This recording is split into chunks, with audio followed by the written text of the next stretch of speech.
Hello friends, 31 जुलाई income tax return filing की last date होती है और हर साल लाखों लोग इस टाइम पर इनकम टैक्स पोर्टल पर लॉगिन करते हैं और अपना इनकम टैक्स रिटर्न फाइल करते हैं। इनकम टैक्स पोर्टल पर इतना ज़्यादा ट्रैफिक हो जाता है कि इनकम टैक्स पोर्टल जो है वो रिस्पॉन्ड करने में टाइम लेता है। रिजल्ट साइट स्लो हो जाती है, OTP टाइम पे नहीं आता है और सेशन टाइम आउट हो जाता है। अगर आप भी लास्ट मिनट फाइलर हो तो आज का ये वीडियो आपके लिए बहुत इंपॉर्टेंट है, क्योंकि आज हम देखने वाले हैं कि लास्ट मिनट पर इनकम टैक्स पोर्टल अगर क्रैश हो जाए तो आप कैसे खुद को बचा सकते हैं। तो बिना देर किए लेट्स गेट स्टार्टेड। इस साल नॉन ऑडिट वाले ITRs की डेडलाइन 31 जुलाई और 31 ऑफ अगस्त में डिवाइड हो गई है। मतलब सैलरी से रिलेटेड जो भी एम्प्लॉयज़ है उनकी ITR फाइलिंग की डेडलाइन है 31 ऑफ जुलाई, और ऐसे बिजनेसेस जो ऑडिट में नहीं आते हैं उनकी ITR फाइलिंग की डेडलाइन है 31 ऑफ अगस्त। इस साल तो ये ट्रैफिक डिवाइड हो गया है, लेकिन लास्ट ईयर तक ये पूरा का पूरा ट्रैफिक एक ही डेट पर जाता था, जो थी 31 ऑफ जुलाई। और रिजल्ट क्या होता था? साइट क्रैश हो जाती थी, पोर्टल स्लो हो जाता था और लोगों को OTP नहीं आता था। कई केसेस में सेशन टाइम आउट भी हो जाता था। इसका सिंपल रीज़न था ट्रैफिक, क्योंकि ITR फाइलिंग के लास्ट 2-3 दिन में पोर्टल का ट्रैफिक जो है वो बहुत ही हैवी हो जाता है, क्योंकि बहुत सारे लोग लास्ट मिनट तक ITR फाइलिंग के लिए वेट करते हैं, जिससे सर्वर का लोड बढ़ जाता है और सर्वर जो है वो इवेंचुअली क्रैश हो जाता है। तो इसके कारण पोर्टल क्रैश होने का प्रॉब्लम अराइज होता है। अब नेक्स्ट क्वेश्चन ये अराइज होता है कि इस ट्रैफिक से कैसे बचा जाए। तो सॉल्यूशन सबसे सिंपल है, टाइमिंग। सबसे पहले तो आप अर्ली मॉर्निंग का स्लॉट चूज़ कर सकते हो, जैसे 6 AM to 9 AM, या फिर लेट नाइट का स्लॉट चूज़ कर सकते हो, जैसे 11 PM to 2 AM।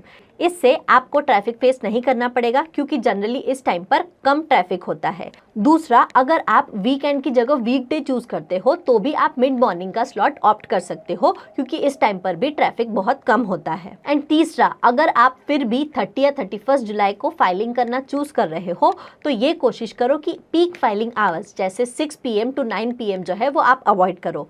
In simple timing strategies को ध्यान में रख के आप खुद को पोर्टल क्रैश होने वाली रिस्क से बचा सकते हैं और इस ट्रैफिक को भी अवॉइड कर सकते हैं। अब बात करते हैं कुछ कॉमन टेक्निकल इश्यूज और उनके सॉल्यूशंस के बारे में, जो नॉर्मली पोर्टल क्रैश होने पर लोगों के साथ में होता है। सबसे पहला और सबसे कॉमन इशू आता है OTP नहीं आना। अगर आपका OTP फेल हो रहा है तो आप उसे रीसेंड OTP करके वापस से ट्राई कर सकते हैं। इन केस उसके बाद भी आपका आधार OTP जनरेट नहीं हो रहा है तो आप या तो E-वेरीफाई लेटर वाला ऑप्शन चूज़ कर सकते हैं। मतलब आपके पास 30 डेज़ का टाइम लिमिट होता है E-वेरीफाई करने के लिए, आप उसे चूज़ कर सकते हैं। मतलब रिटर्न फाइलिंग के बाद में आप 30 दिन के अंदर अंदर अपना रिटर्न E-वेरीफाई कर सकते हैं, या फिर आप दूसरे किसी तरीके से अपना रिटर्न E-वेरीफाई कर सकते हैं, जैसे बैंक EVC एक्सेट्रा के रूप में। दूसरा इशू आता है सेशन टाइम आउट। मतलब जब भी आप पोर्टल पर लॉगिन करते हो तो बार बार आपको पोर्टल जो है वो बाहर फेंकता है। मतलब आपका बार बार सेशन टाइम आउट हो जाता है और आपको एक ऐसा कार्टून दिखेगा जो आपका प्लग निकाल रहा है, उसे आप सेशन टाइम आउट कहते हो। अब इसका सोल्यूशन क्या है? आप जब भी इनकम टैक्स रिटर्न फाइल करते हो तो वहाँ पर आपको एक सेव ड्राफ्ट का ऑप्शन दिखता है। आप फाइलिंग करने तक वेट मत करो, आप जितनी भी एंट्रीज डाल रहे हो बार बार सेव ड्राफ्ट पर क्लिक करो, जिससे सेशन टाइम आउट होने पर भी आपका पूरा का पूरा डेटा वाइप ऑफ नहीं होता है। आपके पास में डेटा जो है वो सेव ड्राफ्ट के तौर पर सेव हो जाता है। इशू 3, पेज लोड नहीं हो रहा है या फिर बार बार एरर आ रहा है। अगर आपका इनकम टैक्स वेबसाइट का पेज ही लोड नहीं हो रहा है तो आपके पास एक सोल्यूशन तो ये है कि आप ब्राउज़र ही चेंज कर लो। इससे आपका पेज लोड होने में हेल्प मिलेगी, या फिर आप अपने सेम ब्राउज़र के कैशे जो है वो क्लियर करके फिर से ट्राई कर सकते हो। कुछ चीज़ें यहाँ पर ध्यान रखने लायक ये है कि आपको मल्टीपल टैब्स ओपन नहीं करनी है, और सेम अकाउंट के लिए मल्टीपल टैब्स तो बिल्कुल भी ओपन नहीं करें, इससे कन्फ्यूजन होता है और आपको टेक्निकल ग्लिचेस आते हैं। And last but not the least, issue 4, prefill data he load नहीं हो रहा है। जब सर्वर अपने पीक आवर्स में होता है तो ये सर्विस भी यहाँ पर स्लो हो जाती है। इसके लिए आप कुछ नहीं कर सकते हैं, आपको सिंपली रिफ्रेश पर क्लिक करना है, या फिर आप लॉग आउट करके वापस से अपने पोर्टल पर लॉग इन करके देख सकते हैं। बहुत सारे केसेस में ये इशू भी रिजॉल्व हो सकता है। तो सबसे बेस्ट सोल्यूशन तो ये है कि आप एंड टाइम तक रुको ही मत, अपना ITR पहले फाइल करो। इन केस आपको अगर एंड टाइम पर ITR फाइल करना भी है तो आप पीक आवर्स मत चूज़ करो, और आपको ये इश्यूज आ रहे हैं तो आप रिलेटेड सोल्यूशन जो है वो ऑप्ट कर सकते हो। इन सारे सिचुएशन के बाद भी अगर आपका कोई ऐसा जेन्युइन रीज़न है जिसके कारण आप 31 जुलाई या फिर 31 अगस्त तक अपना इनकम टैक्स रिटर्न फाइल नहीं कर पा रहे हो, तो भी आपके पास ऑप्शंस अवेलेबल है। सबसे पहले तो आप अपना बिलेटेड रिटर्न फाइल कर सकते हो 31 दिसंबर तक, मतलब 31 जुलाई 2026 या फिर 31 अगस्त 2026 को आपने अपना रिटर्न मिस कर दिया है, तो भी आप 31 दिसंबर 2026 तक अपना असेसमेंट ईयर 2026-27 का रिटर्न फाइल कर सकते हो। लेकिन इसमें आपको 234F की लेट फीस लगेगी और अगर आपका टैक्स पेएबल है तो उसके ऊपर इंटरेस्ट भी लगेगा। और सबसे बड़ा नुकसान ये है कि बहुत सारे केसेस में आप अपना लॉस जो है वो भी कैरी फॉरवर्ड नहीं कर पाओगे। तो सबसे बेस्ट सोल्यूशन तो यही है कि आप अपना इनकम टैक्स रिटर्न जो है वो टाइम पर फाइल करो और इन सारी फीस और इंटरेस्ट से खुद को बचाओ।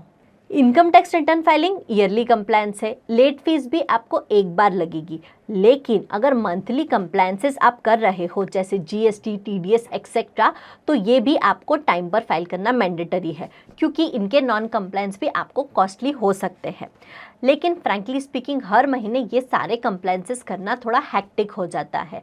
लेकिन एआई और ऑटोमेशन का साल है 2026, तो अब आपको भी स्मार्ट बनना पड़ेगा। आप ऐसे टूल्स का यूज़ कर सकते हैं जो ना सिर्फ आपकी अकाउंटिंग को मैनेज करते हैं बल्कि आपके कंप्लायंसेस को भी मैनेज करते हैं। मैं जिस सॉफ्टवेयर का यूज़ करती हूँ वो ना सिर्फ मेरी अकाउंटिंग करता है बल्कि मेरे कंप्लायंसेस को मैनेज करता है, वेंडर मैनेजमेंट में मेरी हेल्प करता है और साथ ही इन्वेंटरी मैनेजमेंट, सेल्स, परचेजेस और एक्सपेंसेस भी मैनेज करने में मेरी हेल्प करता है। इसके लिए मुझे सिंपली अपने सॉफ्टवेयर में लॉगिन करना है और मैं GSTR 3B, GSTR 1 और GSTR 2B और परचेस का रिकन्सिलिएशन जैसी हैवी मंथली टास्क भी कुछ ही सिंपल क्लिक्स में कर सकती हूँ। इसके साथ ही ये मुझे TDS रिसीवेबल और TDS पेएबल जैसी कॉम्प्लिकेटेड टास्क की भी सेपरेट रिपोर्ट बना के देता है, जो मैं रियल टाइम बेसिस पर एक्सेस कर सकती हूँ और अपने कंप्लायंसेस जो है वो वहाँ से मैनेज कर सकती हूँ।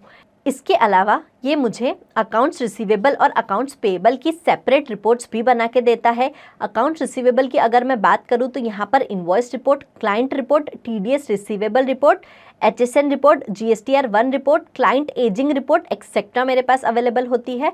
साथ ही अकाउंट्स पेएबल की अगर मैं बात करूँ तो यहाँ पर परचेज ऑर्डर से लेके TDS पेमेंट से लेके GSTR 2B की रिपोर्ट जैसी रिपोर्ट्स भी मेरे पास अवेलेबल होती है। साथ ही वेंडर एजिंग रिपोर्ट और वेंडर आउटस्टैंडिंग रिपोर्ट जैसी कॉम्प्लिकेटेड रिपोर्ट्स भी मैं ईजिली एक्सेस कर सकती हूँ।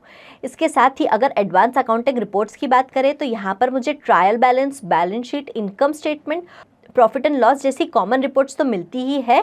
साथ ही साथ ये मुझे प्रोडक्ट वाइज P&L और प्रोजेक्ट वाइज P&L जैसी कॉम्प्लिकेटेड रिपोर्ट्स भी रियल टाइम बेसिस पर एक्सेस के लिए अलाउ करता है। तो अब आपको इन सारी रिपोर्ट्स को एक्सेस करने के लिए मंथ एंड या ईयर एंड तक वेट करने की ज़रूरत नहीं है। आप किसी भी टाइम ये रिपोर्ट्स एक्सेस कर सकते हो और अपने बिजनेस की ग्रोथ को ट्रैक कर सकते हो। अगर आप भी इस सॉफ्टवेयर को यूज़ करना चाहते हैं तो इसकी लिंक हमने नीचे डिस्क्रिप्शन में दी है। तो दोस्तों, आज हमने देखा कि अगर एंड टाइम पर आपका पोर्टल क्रैश हो जाए तो आप किस तरह से उस सिचुएशन से बाहर निकल सकते हैं। सबसे पहला तो यही सोल्यूशन है कि आप पहले ही अपना इनकम टैक्स रिटर्न फाइल कर दो। इन केस अगर आपको एंड टाइम पर फाइल करना है तो आप पीक आवर्स अवॉइड करो, और इन केस आप फाइल नहीं कर पा रहे हो 31 जुलाई या फिर 31 अगस्त तक, तो फिर आपके पास बिलेटेड रिटर्न का ऑप्शन है। तो आप हमें कमेंट में बताइए, क्या आपने इस साल का अपना इनकम टैक्स रिटर्न फाइल कर दिया?